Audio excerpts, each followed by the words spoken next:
جرگے سے خطاب کرنا، خاص طور پہ جو ایک چیز وزیر اعظم نے انڈیکیٹ کی کہ کس طرح سے جو یوتھ ہے پاکستان کی، بلوچستان کے جو عوام ہے، جو نوجوانان ہیں، ان کو بہکایا جا رہا ہے، راستے سے ہٹایا جا رہا ہے اور پھر ملک کے خلاف ان کو استعمال کیا جا رہا ہے دہشت گردی میں، جہاد کے نام پہ۔ اس طرح کے گروپس کو ہمیں پکڑنا ہوگا اور ہمیں یہ سمجھنا ہوگا کہ یہ ہماری خیر خواہ نہیں بلکہ ہمارے دشمن ہیں۔ یہ کتنا امپورٹنٹ ہے وزیر اعظم کا خطاب عوام سے؟ سب سے پہلے تو میں کہوں کہ اٹس سچ اے پلیجر کہ شاہد صاحب ہمارے پاس آج ہیں، اینڈ ایوری ٹائم جب بھی سر کے ساتھ ملاقات یا پروگرام کرنے کا موقع ملتا ہے تو اس میں سے کچھ نیا سیکھنے کو ملتا ہے۔ میں میتھلا صاحب کی بات سے بالکل ایگری کرتا ہوں۔ اچھا، بلوچستان کا مسئلہ ایک سینسٹیو مسئلہ ہے۔ پاکستان کا اپنا مسئلہ ہے، کسی غیر کا مسئلہ نہیں ہے۔ اس کے اندر غیر نے یعنی کہ بھارت نے، کلبھوشن یادو، دیگر اس طرح کی ڈی ایل اے اسپانسرنگ دیگر چیزوں کی طرح اس میں گڑبڑ کی ہے، لیکن جو لوگ ہیں یہاں پہ وہ ہمارے اپنے لوگ ہیں، یہ پاکستانی لوگ ہیں۔ ان کو ہمیں کسی طریقے اپنے پولیٹیکل نیشنل دھارے کے اندر لانے کی ایفرٹ کرنے کی ضرورت ہے، جس وجہ سے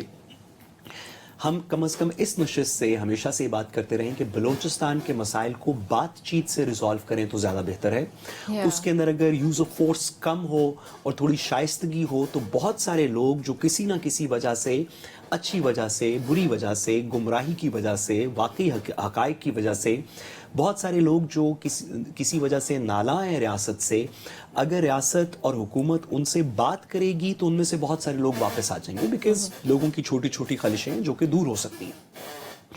اس کے اندر۔ اور کیونکہ شاہد صاحب نے بھی بات بالکل درست کی کہ ہمیں بلوچستان کے بارے میں سچ بھی بولنا چاہیے، کیونکہ سینسٹیو نیچر کا ایشو ہے اور ہمیں اپنے آپ سے اس بارے میں کچھ کنسٹرکٹیو بات کرنی چاہیے۔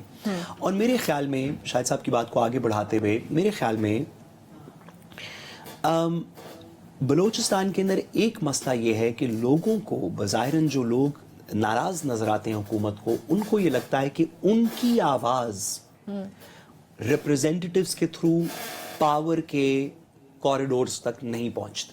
اس کو میں ایک اور طریقے سے کہوں، شاید ان میں سے بہت ساروں کو لگتا ہے کہ جو بلوچستان کے ریپرزینٹیٹیوز ہیں وہ ان لوگوں کے ریپرزینٹیٹیوز نہیں۔ اگر ہم کسی طریقے بلوچستان کے یوتھ کی آواز پاور پالیسی کے اندر انکلوڈ کر دیں، یعنی کہ ان کو ایڈریس کرتے ہوئے ان کی کیا خواہش ہے وہ بات اپنی بلوچستان کی نیشنل پروونشل پالیسیز کے اندر ریفلیکٹ کریں، یعنی کہ جو بلوچستان کے الیکٹڈ ریپرزینٹیٹیوز ہوں وہ واقعی اپنی قوم کی آواز پہنچا رہے ہوں رادر دین کہ وہ اپنے کسی ایجنڈا کے اوپر ہوں، تو میرا خیال ہے بلوچستان کے لیے بہت اچھا ہوگا۔ اب جبکہ ایک پولیٹیکل انیشیٹو اس پہ شروع کیا گیا ہے تو کتنا ہی اچھا ہو کہ وہ لوگ جو بلوچستان کی آواز کو جینوئنلی ریپرزینٹ کرتے ہیں، اگر وہ ناراض بھی ہیں تو ان سے انگیج کر کے کسی طریقے ان لوگوں کو واپس قومی دھارے میں لائیں۔